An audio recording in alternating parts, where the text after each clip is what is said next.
Today we have Ken Patel, CEO of EV Hotel Group.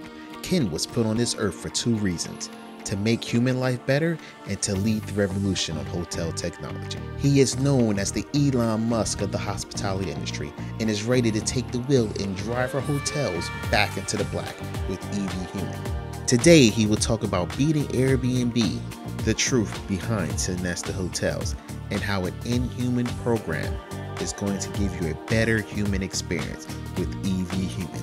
All this and more today on True Hotel Leaders, where leaders teach leaders. This episode was brought to you by We Tip Hotels. We Tip Hotels allows you to give your employees a raise without you having to pay for it and without you having to pay payroll taxes for it. Give your employees the money that they deserve and let your guests tip them.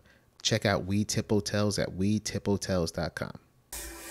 Okay, we got Ken Patel in the house from EV Hotel Group. What's going on, man? Oh, it's living the life. Living the life. Over here in Atlanta. Yes, Atlanta, Georgia. From New Jersey. New Jersey, New York City, and Connecticut. All three. How did you get down here? Well, my wife, back in almost when our daughter was born, 2015, she said that, you know, she wants to move back and it's cold and snowy and she doesn't like wearing a winter coat. And I was like, really, are you kidding me? You know, winter coat, is this about a winter coat? And then as my daughter got about 2, she's like, oh, she can't get outside and play. And that's when she kind of got me to make that move, you know, and that's in 2018 is when I moved down to Atlanta. So tell everybody, like, you know, I don't know how you don't know Ken Patel, but he's like all over the airways. He's like on every single podcast, network, you name it, TV, you name it. But tell everybody how you got into the hotel business and your background. So it's gonna go way back. I'm gonna put people in like the black and white televisions, I feel like right now, but you know, it goes all the way back to almost 96, 97. My parents didn't have any money at all. And, you know, it was a way for me to help them pay the rent when I was a junior in high school. And, you know, it takes me back to when the first hotel I worked at was a Days Inn. And also at that time, they couldn't afford to give me lunch money, too. So, you know, everything added up. They said, you know, they knew somebody that I could work Saturday and Sunday from like 7 a.m. to 7 p.m. And, you know, I did that in my junior and my senior year, while usually high schoolers are partying with their friends on the weekends. I'm working the front desk of a hotel. So no partying for you, huh? No, I've been working since I was 15. Previous to that, I was actually working at Dunkin' Donuts. Okay. But you know, I wanted to help my parents. I just saw the struggle. They were doing 3 jobs each to pay rent. So pretty much that, you know, my parents were in a struggle and, you know, I wanted to see how I can help. And being that young, you know, I even realized what the responsibilities were. So, you know, I kind of picked up the slack where I could. And I started working at that hotel and, you know, I thought it was the easiest job in the world because I'm like, you know what, I get to sit down and make money, just take people's credit cards and that's it. You know, I mean, what more can I ask for, you know? And I just kept rolling with it. And, you know, I think came my senior year, at that time, my girlfriend in high school, her dad was a VP of a hospitality company in New York City. Okay. And, you know, he saw me working, you know, he's like, man, you're dedicated with that front desk. You're there 2 years almost. And he's like, you're just like not really worrying about moving up or nothing. And I'm like, where am I going to move up? I'm in high school. You know? And I'm like, I don't think I can move up any further. And he's like, well, have you ever thought about going to college? I said, of course I have. You know, why wouldn't every high schooler and their parents want them to go to college? Yeah. I said, unfortunately, my parents can't afford for me to go to college. I can't go to college. So he came up with an option. He's like, my company will send you to this school. we won't pay past 2 years unless you get this average. And if you get this average, you'll get a full scholarship with everything. So, Nice. and you know, so I went to Emirates Academy. It was they were one of their sponsors, and it was at that time it was number 2 in the world, next to the school out of Germany that I sorry for everybody that I can't remember, but you know, Emirates Academy was up and coming. Dubai was up and coming at that point. We're talking 1999 now. Okay. So Dubai was up and coming, and I got to be there for 4 straight years without coming home. So, oh, Dubai, 4 straight Yeah. years. Hold up now. yeah, Dubai, I mean, tell you, if people have not been to Dubai, you guys have to go there. I mean, Dubai is a place that you need to venture. Even if you don't love anything, you'll love something. Okay. And you know, I came back home, and my first position was working in Times Square. So imagine just getting out of college and your first position is in the biggest market of the world, I would Wow. say, right? That revenue management was easy. Yeah, yeah. So, I mean, like, at that point, but, you know, being a New York City guy, loving New York City all the time, breathing New York City, you know, I never complained about it. It's funny because I think it was my first week, and I met Donald Trump in my first week, you know, and I was just like, you know, I mean, back then he's a big hotel guy, you know, so really looking at him, and I'll remember when he said to me, when he checked out, and he said to me that you're the best front desk agent I've met in hotels, and he's like, you're gonna be something one day, kid. And I was like, oh, really? Okay. I don't feel like it right now. If you knew then what you knew now, you could probably be vice president. I know, right? That's what I'm saying. I was like, maybe he should have brought me on his cabinet or something, you know? I wouldn't need to start EV Hotel Group.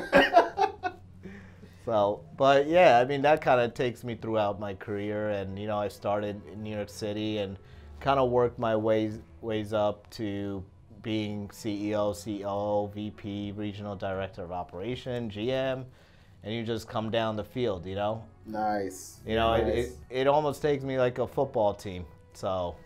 Now, we got Airbnb, who also bought hotels tonight. Now they're buying up condos. It seems like they're just taking their unfair share of the hotel market. What can we do to slow them down? Technology, and it's all technology. I mean, why do the guests love and the consumers love Tesla? You know, Tesla came out in 2006, right? Elon Musk said he wants to change the world and have everybody drive an electric vehicle. People were laughing at him in 2006 and 7. And he obviously in 2012, he was able to start selling Tesla. Then the Model S or the Model 3 came out where it was consumer driven, where it was more efficient for the consumer to buy. And everybody at that time wanted technology. They liked what was on the inside. They liked what it can do. They liked the whole concept. And what Airbnb did, and I'll cross over to that, is Airbnb made it a click and go process where the guest just checks it on his phone, clicks it, and they're off. They're off. They don't have to do anything more. Right now, we have too many processes. We have way too many processes. Oh, you make the reservation. Okay, you get to the hotel, you got to pay for it. You want extra towels? You got to ask for it at the hotel. You want to pay for your sundry shop?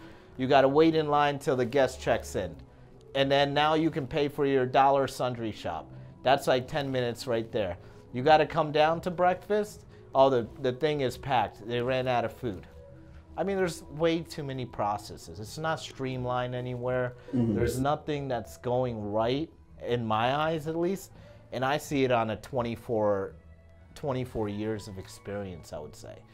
And I see, and I'm talking a world-renowned experience where I'm like, okay, I see it what it is in, whether it's in Dubai, Europe, in the United States, in Canada, all these countries, the way I look at processes, right? Now, is Airbnb, in everybody's eyes, when the pandemic happened, they said Airbnb's going down. Yeah, They're going down because you know what? No, who's cleaning the rooms, or who's cleaning the house, or who's cleaning the condo or the apartment or the boat, whatever people want to stay in, right? A little cottage in Brazil or something, you know? But I would say, were they able to resolve that issue? Yes, they were able to resolve it. Because did they take a conservative approach? No, they took an aggressive approach. They took that aggressive approach that said, we're going to hire more people. We're going to audit the shit out of these things, even though I shouldn't say that, but, you know, but I mean, that's how they did it. They were able to tackle it in a way that nobody thought so. Where we were more on an elimination phase. We're like, let's eliminate breakfast. Let's eliminate housekeeping. Let's eliminate the property and just shut it down. Yeah, just shut it. I said it at the point that why are we even putting guests in hotels? I mean, if you're telling them if a guest is staying for 8, 9 nights, whatever, and you're saying we're not going to clean your room, I'm like, what do you think is going to happen to that room? Yeah. And on top of it, if you're not going to clean a guest's room per night, what do you think is going to happen to the room itself? So I don't think we had an option.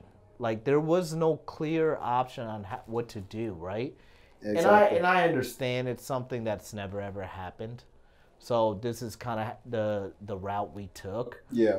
But how can we get to the level of what Airbnb is right now? Because I mean, there's a report that says from April to now, they took 34% of the revenue that would have actually went to the hotels. Wow.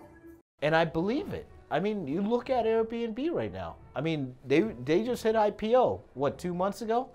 Their valuation was more than Marriott, Hilton, and IHG combined. Stop. Wow. Oh, that hurts. Yeah. I heard someone say something like Netflix is Airbnb and the rest of the hotel industry is Blockbuster. Like, yeah. That's how. But people forget that Blockbuster at one time had Netflix beat. Oh, yeah. And it was to the point where Netflix was making an offer to buy Blockbuster's mail-in CD business. And I would tell you this, right, is the only way to get to Airbnb right now and drive that consumer base back is with technology, seamless processes, autonomous operations. The guests do not want to go to that front desk to check in. They do not want to sign that reg card. Who makes anybody sign a piece of paper these days? I mean, like Airbnb doesn't.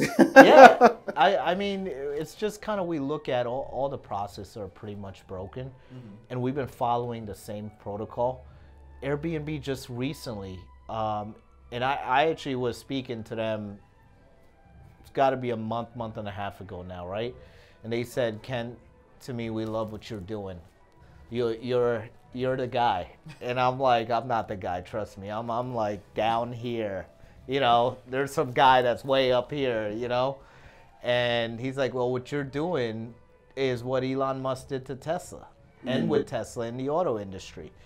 And I said, yeah, everybody keeps saying that. And I want people to stop saying that, you know? Because I feel like I got to go out and buy a Tesla now. But, you know, I mean, the thing is with them, they said that they're going to come out with something, right? Obviously, at that time, the conversation was very confidential. And what happened, I think a week, 10 days ago, they came out with the COVID testing. You know, now we didn't even come out with the COVID testing. And I'm talking the hotel industry. How big are we compared to Airbnb? And I think we're a lot bigger. And I mean, these are the things we're not getting to that level like, okay, let's be the first. Yeah. We're like the third, fourth, and fifth, you know, and it's not good for the consumer to see that.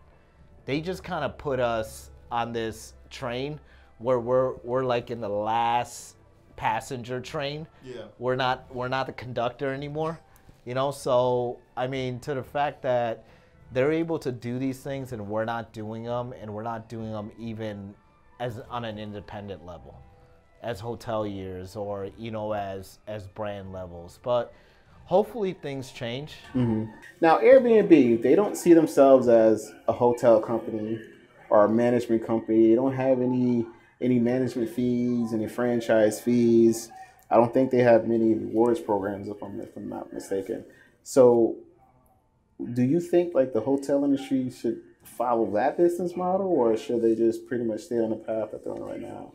I believe they're on a good path. I mean, the brands are doing their best that they can and with what they can work with. Do we need to change some things? Of course. I mean, we have to revolutionize this industry in a new path. And till we get to that new path, I mean, we're just going to be operating the same exact way. And we need to change it. We need to enlighten the consumer and the guest, and right now we're not enlightening them in any way. I mean, the reward programs are great, right? But does every guest care about points? They don't. They don't care about points. I mean, as you think about it, they care more about perks. Now, can I get an airline credit? Can I get a food credit? Can I get a restaurant credit? So do we need to switch the points up to credits? Could be. That may be a better option. Yes. I like that option. I mean, that might be the viable option for the consumer to say yes, brand engagement. But right now, the problem is that you still have the brands and then you have hoteliers where they're not wanting to really pay for that point system. They're going to complain, but I always say end of the day, the minute you have your legal team sign off on that contract that says you want to be a Courtyard, you want to be a Home 2, you want to be a Holiday Inn Express, that's the minute you signed up for it. Exactly. And that's kind of what you pay for, and that's what you get, Do I believe that the franchise fees are enormous? Of course they are. Yeah, they are. But what can anybody do? It's like, do you want to open a McDonald's or a no Donald's? I mean, it's like that. It's you got to pay for the franchise, right? You got to pay. I mean, that's end of the day, that's the difference between driving a Tesla and driving an Oldsmobile that's not even around anymore. Exactly. Exactly. So, I mean, things are going to change. I think there's a dramatic shift right now, where there needs to be probably changes to how the GOPs are going to work. Is do the brands think that charging these franchise fees and then the hotels are not going to make this kind of revenue, and then the consumer base is changing. I mean, you see it. I mean, if Airbnb is now going to be able to take a corporate traveler segment, then we're looking at a black hole. Oh yeah. Oh yeah. I mean, I'm not going to, obviously, my conversation with them is very confidential, but let's just say it's not off the table. Woo! So as soon as they drop off the bag. Yeah. As soon as they put that bag of money in the table. I mean, I would tell you, I mean, they're aiming for it. They're aiming for it, and they're aiming very hard for it. So I would tell you that we need to be concerned. We need to be concerned. If people aren't woken up about Airbnb by now, they need to wake up. I mean, it's a problem. So, I mean, that's kind of where we are, is we need to look at how we can make those certain changes. Okay. So with Airbnb, everything is prepaid. With the flights, airline flights, everything is prepaid. Now, I see a lot of the bigger companies, they're starting to force the prepaid rate first, at a lower rate just to get the prepayment. Why not just all the hotels say, you know what, we're not doing anything but prepaid, or you can't book? Like, Why not just do what everybody else is doing? Because it's working, obviously. Oh, we should. We should. I mean, that's EV Hotel Group's goal, I should say, more than call it a disruption. But I've put a big emphasis on it that we need to switch over to airline payment model. Eliminates the stress on the front desk. There's no need for the front desk agents to call every single guest at 95% occupancy, telling them, well, not every single guest, but the guests that maybe a credit card got declined, they switched their card from the time of reservations to the date of arrival. So, I mean, it's just creating a stressful environment, not only for the employees, but also for the guests. Because, you know, let's just say they're in a business meeting or they're in a flight, and they got on their flight at noon and they're not gonna get there till 6. They've got a 4-hour, 5-hour flight. And in those time frames, the agent's trying to get in touch with them. They can't. They're like, oh, can't get in touch. We'll give the room up, give it to the next guest. Guest gets in, they got no room. Now, there's just a fiasco at that point. Yeah. And, you know, but my thing is that have the prepaid, and have the cancellation policy. Guest prepays, they cancel, refund them the money. Now, do we switch from the 24 hours to a 72-hour cancellation policy? Yes, let's go ahead and do that. Now, create a better cancellation policy for them to get more accustomed to the new airline model payment.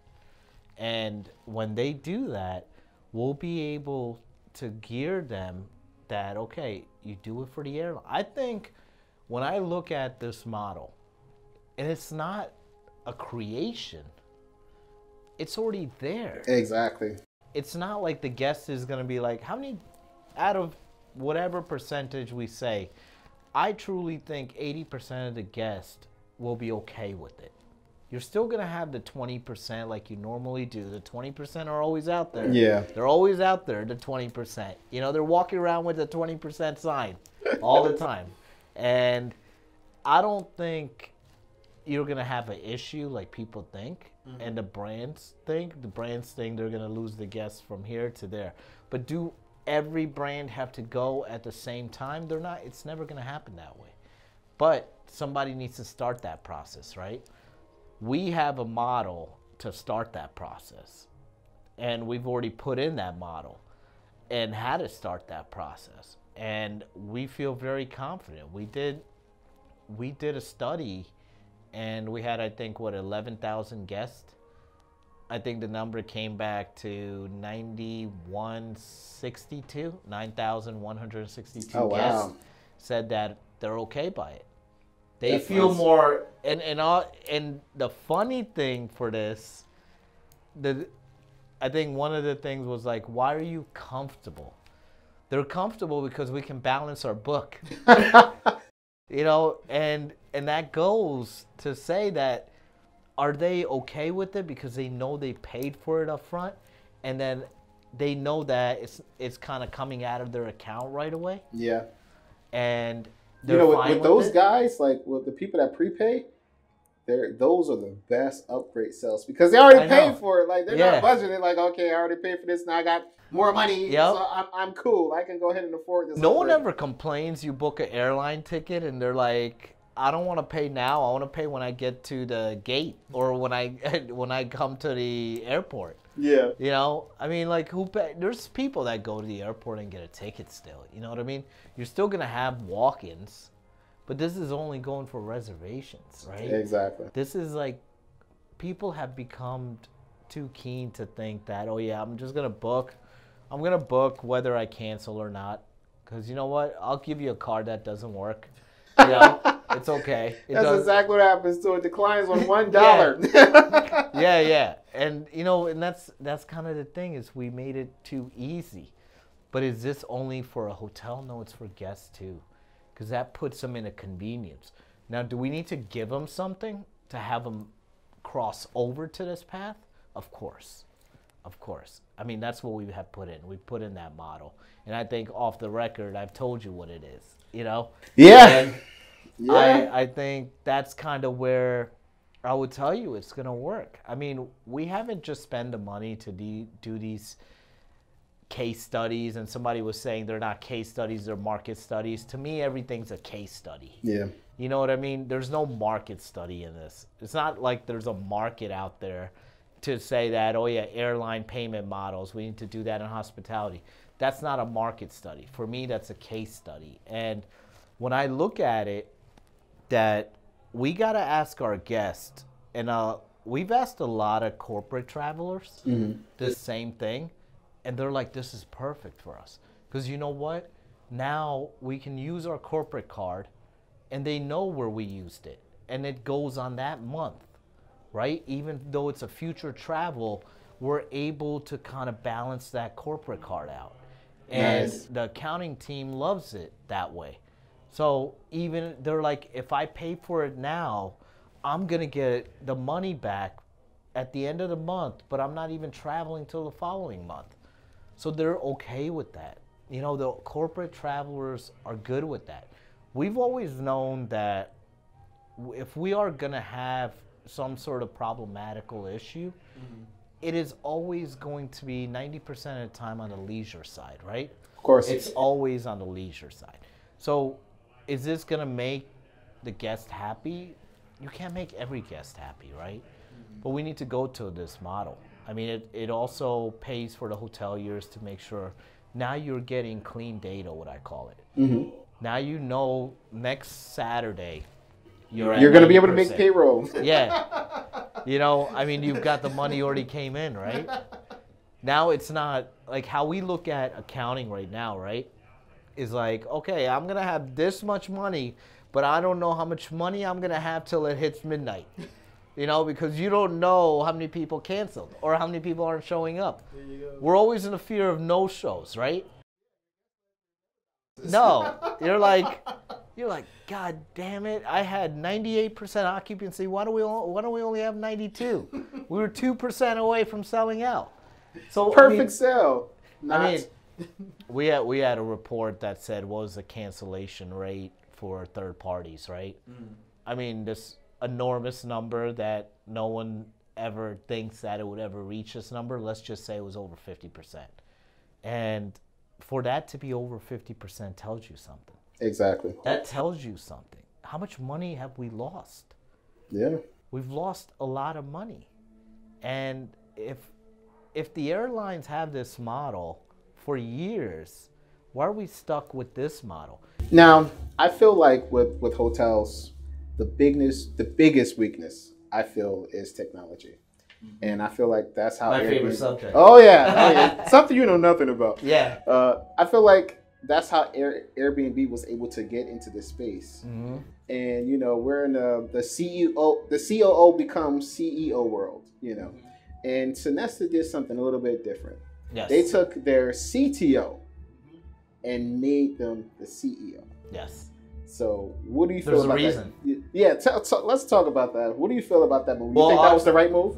Before we even go into that people that haven't heard about Lucid Motors, the next Tesla, he was the chief engineer of the Model S with Tesla. Now he is the CEO of Lucid Motors, right? Before he was the CEO of Lucid Motors, he was the CTO, Chief Technology Officer. Now, there's a reason why we look at this Chief Technology Officer position right now. And I'll go now back into hospitality. It's because it's about analytics. It's about data.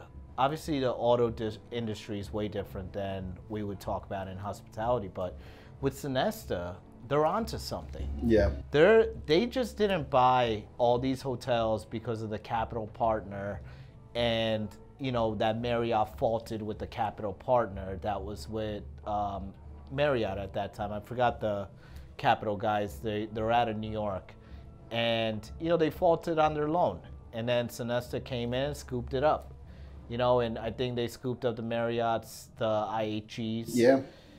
And Vera is the COO, Chief Operating Officer. And where does she come from? She comes from the Hilton side. I'm scared of Vera. Like, Yeah. they're just buying everything moving. But they're strategically planning. They're obviously I can see the vision. I can clearly see the vision, what they're doing. And maybe other people do and other people don't. But for me, when you are taking your CTO and putting them in a CEO role, that's telling me you're driving technology now. I'm not going to tell you who from Sonesta, but someone from Sonesta did reach out to me and said, I am doing the best thing possible that this industry is ever going to see. And that's a huge compliment for me, to have it coming from this person in Sonesta. But, and I would tell you this, is that they are planning right now to go to an avenue that the industry's never seen, right? I've heard people say that, oh yeah, the Sonesta looks like crap. I'm like, well, you haven't seen the whole plan yet. You're just seeing, yes, maybe it was a Marriott and they just kind of put some paper signs out and call it a Sonesta. There's no, PIPs that need to be done and all that sort. But there's a technology item that's gonna be coming. They are gonna do some technology items. You can tell. No one's told me that, but I clearly can tell that there's a technology piece coming in there. And why the CTO became the CEO is because he created something, and now he's becoming big with them, and now he's taking the head position. And that's my thought process. I'm looking at all I'm looking at their rate of growth, and I'm looking at their acquisitions, and I'm like, hold on, this is like way.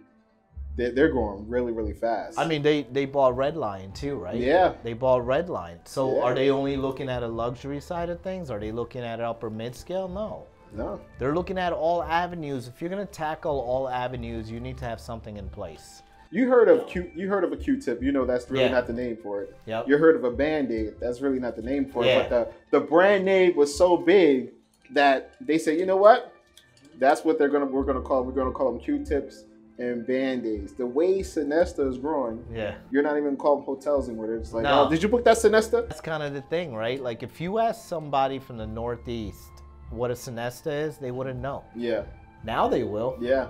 Absolutely. Now they will, because this is kind of their strategic plan, is to make sure we line things up to drop the bigger phase in, And this is not me knowing anything, like I said before, but I can clearly see the vision that they're having, And I keep saying technology is a big player right now. It's something, and we'll go off to the fact that we have companies like, all these different software companies that are in hospitality. Are any of those guys hospitality guys? No, they're not. So what does this industry need? This industry needs an insider, not an outsider when it comes to technology. Exactly. We have too many phases. We have too many problematical issues that these outsiders have no idea about. They have no idea. They don't know what an NPR is. They don't know how many laundry minutes per room you need to capsize on labor. These are kind of the things, right? And they don't know what the front desk struggles with. They don't know what the PMS operates with. They just know their software and what it does. Their software only has one critical point, maybe two. That's all. There's no more to that. I love what Sonesta is doing. I love what Vera is doing. I'm connected with Vera.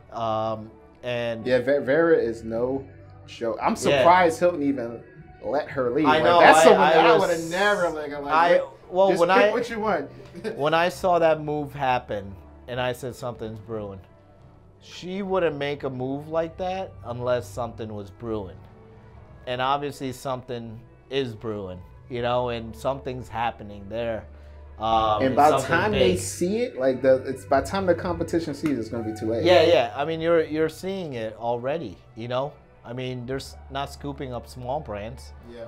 They've gotten into bigger brands and smaller brands. And they're going to be somebody to be reckoned with. Whether people want to take it or they don't want to take it. But for me, I look at them as a big player right now. You know, I look at, okay, and I always look at it in two different ways, right? I look at the aspect when it comes to valuation, you know, and that goes on my stock market, where I've been in the stock market 12 years. So I look at every company in a valuation phase, right? And what's their incline? Now, how can they get to a certain level, and how do they get to a certain threshold? You know, so for instance, can Sonesta now make a lot more money? Can they be at a percentage that's a double-digit incline in revenues? Yeah, of course now. How does other brands get there? They can't, because there's not enough in the pipeline. When we look at COVID and what's happened, brands can't grow with the pipeline and construction. I mean, nobody's going to want to build hotels, not at an enormous level like they were. They will build them, but what Sonesta did is they took a strategic approach on how to get more revenue. And they were able to acquire them when they knew people were going to let go of them. So they already had an agreement in place. I don't care what anybody says. They already had an agreement in place when those loans defaulted. You know what? For the telltale sign for me was while people were shutting down hotels and, you know, hotels getting taken away, they were doing acquisition. Yeah. So that means they know something that. And I just read, the other day, 2 of the earnings reports came out, right? The earnings report from Marriott came out. I was watching on CNBC and on Hilton as well. They're middle lines right now. They don't have growth coming up. And they're not going to see growth for another probably 12 to 18 months. Yeah. You know, but when you don't see growth like that, you have a company like this and a brand like this that's taken on more properties, they're going to see a larger growth. You know, and that's what's going to happen here. And when somebody sees a larger growth, especially a hotelier, they're going to want to jump board and they're going to want to jump ship. You know, so, I mean, that's the scary part of this. Yeah. Is that not only did they acquire properties, but now they've developed enough traction and enough growth in an earnings side of things where you're going to have other hoteliers try to jump ship to them. Because, you know, the guest perception, if we're thinking like what we're thinking, exactly, and they're seeing Sonesta everywhere, that's kind of what's going to happen. EV Hotel Group has built up some serious steam. All right, especially in the technology sector. You know, some people are saying you guys is going to save us from Airbnb. All right, so that's pretty big shoes to fill. So tell us your take as far as the technology side, how that's going to work. Yeah, so I would tell you EV Hotel Group is the first ever technology hospitality management company. We have 2 divisions, a technology division and a hospitality management division. Technology is all about our software, EV Human. It's the all-in-one. Let me just put that out there, all-in-one, where it's got 4 phases. The first phase is all focused on guest-facing technology, where we have the complete self-check-in model 24 hours prior to guest checks in. Digitalize reg cards, scan IDs, scan credit cards, social media platform, guest scans the QR code at the front desk when they get to the hotel. Even on their pre-check-in, they can pick the rooms, ask for an upgrade, request more towels, cribs, anything they want. Nice. You know, in that first phase, we've also got the autonomous service recovery, autonomous tipster, no more leaving cash in the rooms. It's a lot more. There's so much more to it, you know, and like the phase 2 is all about back office operations, accounting, time and labor management, time clocks, invoices, GL codes, digitalized night audit, you know, I mean, you name it. It's all in. Nice. So what we've done is we've taken a hotel that would have like 10 softwares at the hotel. Now we've put everything in one. The first phase we've obviously created ourselves. The other phases we have partnerships. Okay. And those partnerships all combine into our software. And we've got softwares that have brand engagement, so you can create your own campaigns, and they're OTA disruptors. Big time OTA disruptor. That we have one of the softwares. It's a startup too, so we only work with companies currently, and we've told them that they have to be in a startup phase. We don't want somebody that's already been out there. We don't, because I don't believe in any of those things that have been out there. Just I'm an honest New York, very blunt guy, New Jersey guys, You know it. You know it. So that's kind of how we operate. There's no sugarcoating it. So we wanted people that are in the startup phase because of the new technology. They had the new technology. We didn't want to work with anybody that has the older technology, because that's what it is right now. If you look at any company that's in hospitality right now, as a software company, they're old technology, archaic systems. They're having people enter data. Who enters data anymore? We shouldn't be entering data. All our things, we have the complete PMS integration. That means everything is reading from the PMS to our system. That means no one ever has to enter any data. Like we would have variances on night audits, so you would automatically know that if you're off of 500, you're off 1,000, you would automatically know there's adjustments that should not have been done. So a lot of different things, right? So, and we have 4 phases to that.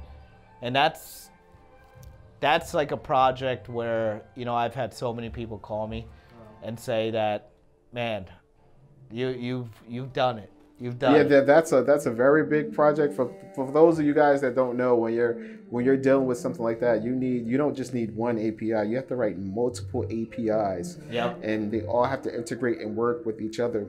That's a very long process. The coding on that is just ridiculous. For those that you don't know, I do have an IT background.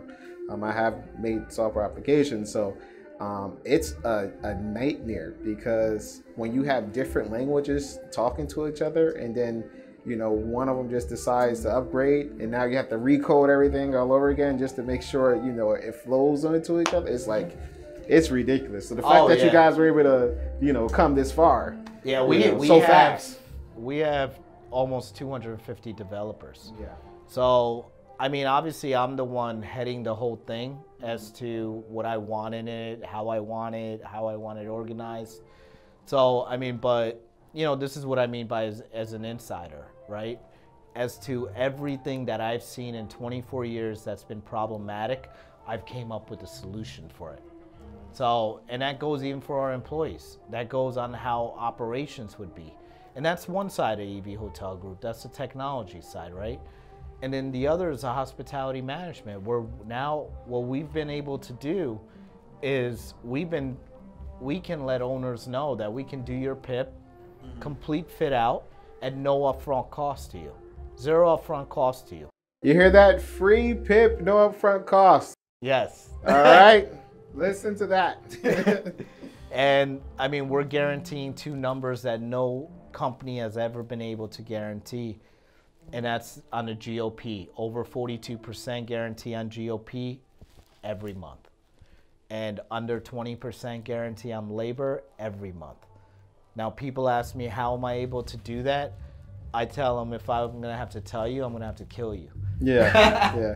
So he's gonna tell us right now, because none of us are scared to die. Go ahead. Yeah. So, it's very easy. It's EV Human. EV Human is how we'll be able to get to where we need to go.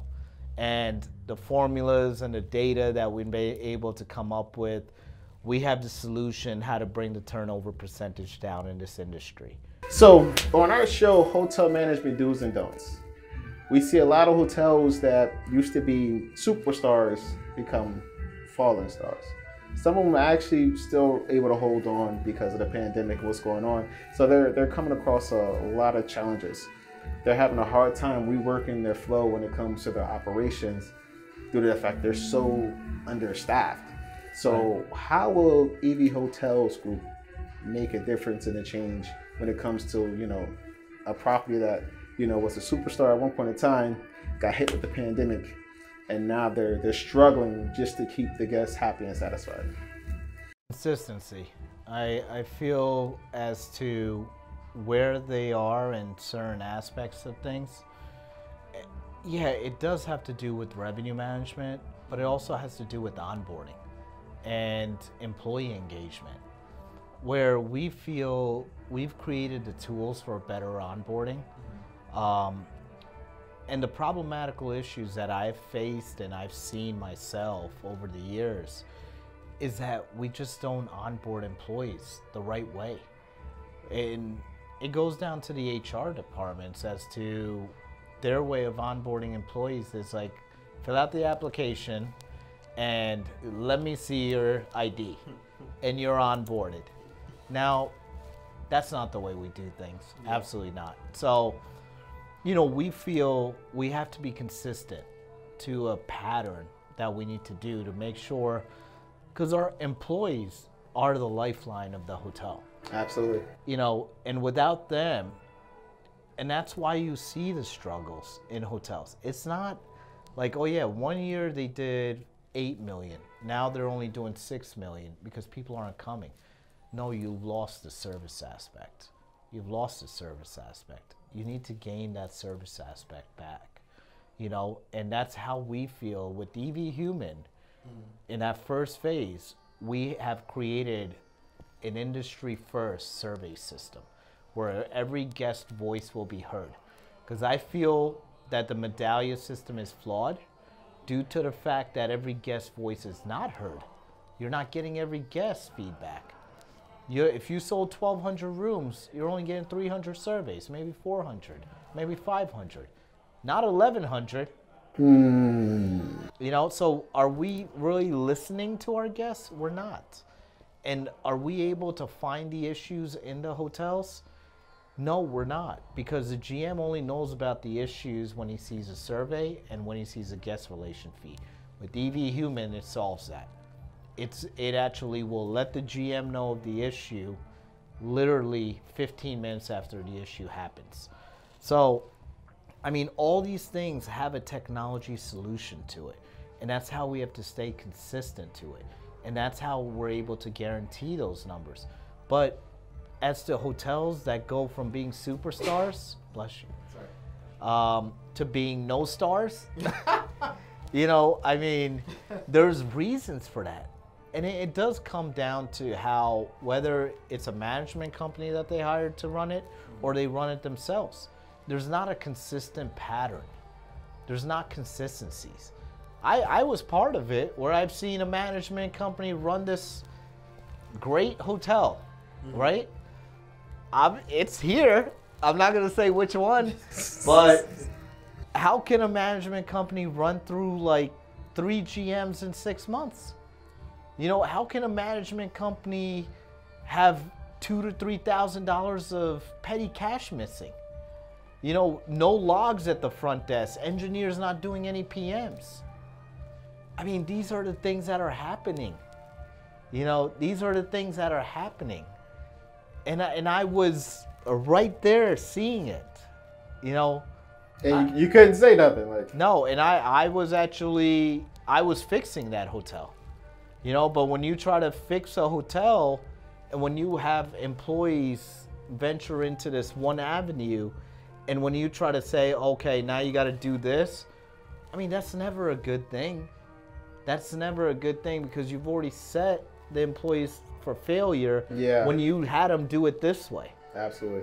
You know, and now you can't tell an employee, okay, no, this was the wrong way to do from the beginning. You got to do it now this way. You need to start filling out these logs, and you need to kind of have it streamlined. They're no, that's not it. This You're guy's the problem. Yeah, you got to get rid of this guy. Yeah, this guy's the problem. You know, he's bad. He's making us do all this work. You know, he's evil. He's making us do all this work. You know, you came here not to work. Like. So I mean, this is kind of what we live in, right?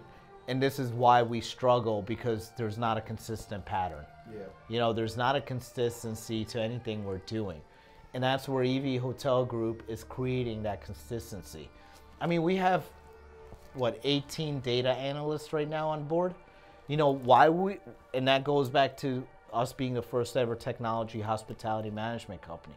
Why do we need data analysts? Because we're a data-driven industry. Exactly. You know, we're a data-driven industry. We need to look at data consistently. We've been on data islands, I call them, okay? That means we take data. If the guest tells us they need 5 rooms, we forget they needed 5 rooms, and now that data's on this side. You know, it's been like that forever. You know, it's been like that forever. So what we've done is we've eliminated those data islands, and we've had a crossover to getting clean data now. Nice. And that's where we create a consistency. Nice. Okay. That's our time. Hope you guys enjoyed this episode of True Hotel Leaders. Again, thank you for coming out. Oh, thank you for having me. It's a pleasure. Anytime. And, anytime. I mean, Bruce Jordan. I mean, the one and only, right? Absolutely. Of course, we appreciate you guys for watching. You know what to do. You know you can catch us. We're always here to give out the best information from the top leaders in the hotel industry. And we'll be talking to you soon on our next episode.